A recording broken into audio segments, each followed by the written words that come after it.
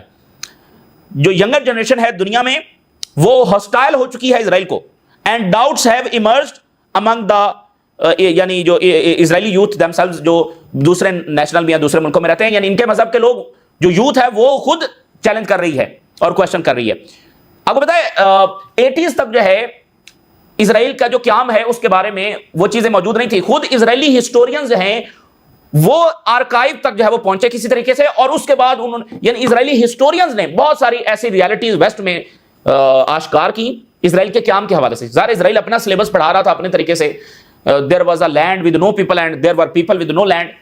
تو اسرائیل کے قیام کے اوپر یعنی جب آرکائیو ان کے ہتھے لگی تو انہوں نے پھر بتایا کہ کیا کیا مظالم جو ہے وہ کیے گئے. اس کے بعد کافی پرسپیکٹو میں تبدیلی آئی, 80s میں یہ واقعہ ہوا. تو خود وہ جو ہیں وہ اب کوشچن کر رہے ہیں.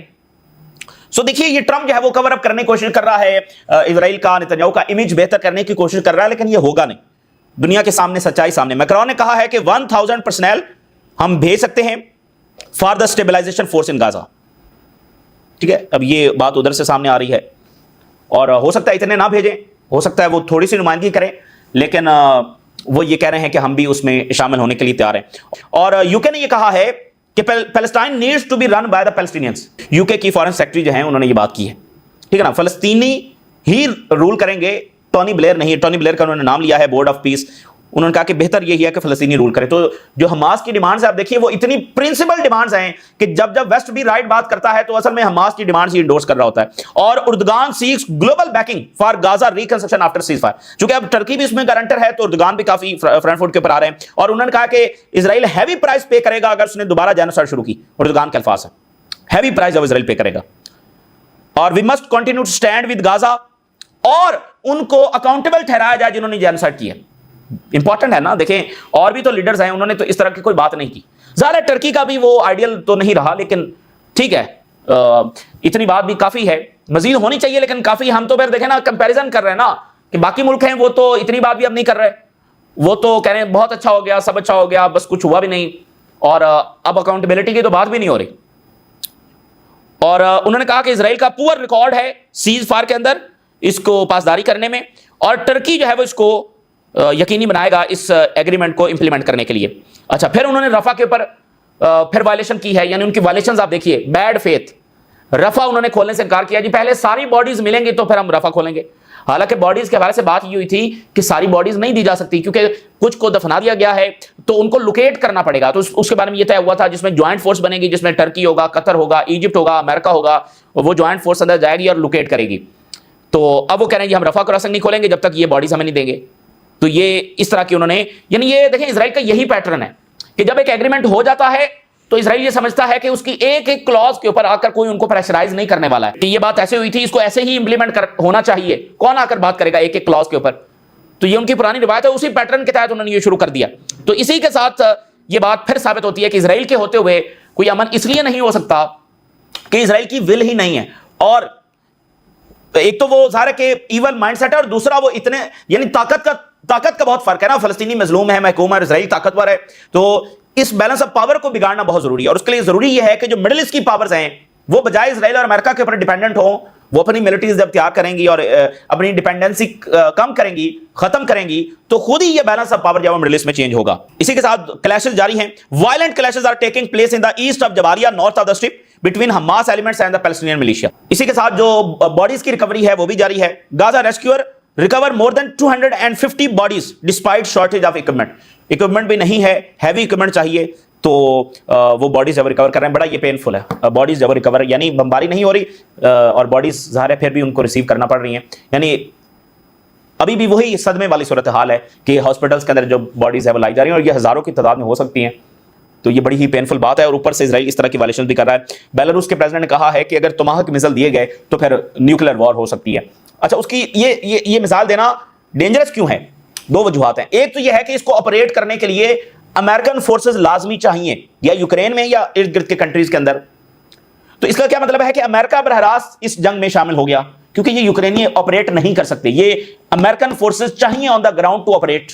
امریکہ ڈائریکٹ انوالو ہو گیا. دوسرا, یہ نیوکلیر کیریئر ہے, یہ نیوکلیر کیری کر سکتا ہے. تو ایک توماہک میزائل جو ہے رشیا کی طرف آ رہا ہے, ماسکو کی طرف آ رہا ہے. ٹھیک ہے, ماسکو کی طرف آ رہا ہے.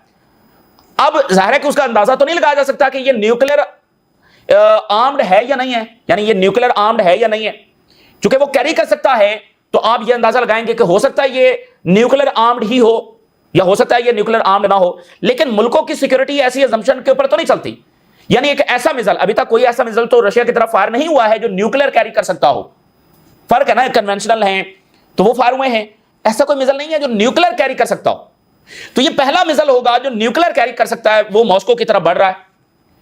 تو اب ملکوں کی سیکورٹی اس اسمپشن پہ نہیں چلتی کہ اچھا اب اس میں تھوڑی ہے کہ امریکہ نیوکلیر بھی دے دے گا، ملکوں کی سیکورٹی ایسے نہیں چلتی ہے، اور وہ رشیا ہے اور میزائل آپ کے ماسکو کی طرف آ رہی ہے، تو آپ کیا کریں گے، مطلب آگے سے رشینز کیا کریں گے؟ تو یہ اس میں ڈینجرس بات ہے کہ ایک نیوکلیر کیری کرنے والا میزائل آ رہا ہے تو وہ جواب میں بھی نیوکلیر فائر کر سکتے ہیں، یہ اس میں ڈینجرس بات۔ اور پھر یہ ہے کہ اگر وہ اس کو شوٹ ڈاؤن کرتے ہیں، اچھا اس میں آخری بات، اس کو شوٹ ڈاؤن کرنا آسان ہے، یعنی یہ کوئی ایسا ایڈوانس میزائل نہیں ہے، یہ 80s کا ہے اور یہ کوئی ایسا ایڈوانس نہیں ہے کہ اس کو شوٹ ڈاؤن نہیں کیا جا سکتا، اس کو شوٹ ڈاؤن کیا جا سکتا ہے، لیکن آپ اس کو شوٹ ڈاؤن کریں تو وہاں بھی تو نیوکلیر ڈیٹونیٹ ہو سکتا ہے۔ اچھا یہ بھی پاسبلٹی ہے کہ وہ ڈیٹونیٹ نہ ہو، یہ 100% شور نہیں ہے کہ وہ شوٹ ڈاؤن کریں گے تو اس کے باوجود یہ ڈیٹونیٹ ہو جائے گا، تو یہ ضروری نہیں ہے، لیکن پھر وہی بات کہ ازمپشن کے اوپر آپ نہیں چل سکتے، نیوکلیر کا معاملہ آپ ازمپشن کے اوپر نہیں چل سکتے، تو وہ پھر جوابی فوری رد عمل نیوکلیر سے بھی دے سکتے ہیں، بلکہ دینا پڑے گا، آپ کے پاس آپ کی طرف نیوکلیر میزائل آ رہا ہے تو آپ پھر آگے سے نیوکلیر ڈاکٹرائن ہے نا، ابھی تک تو رشیا کی جانب ایسا کوئی میزائل فائر ہوا نہیں، تو اس لیے اب یہ معاملہ ہے، تو یوکرین کی جو جنگ ہے وہ کسی اختتام کو پہنچتی ہوئی نظر نہیں آ رہی۔ تو یہ اس وقت کی تازہ ترین صورتحال جو آپ کے ساتھ شیئر کیا، آپ نے رائے ضرور آگاہ کریں، اجازت دیجیے، اللہ حافظ۔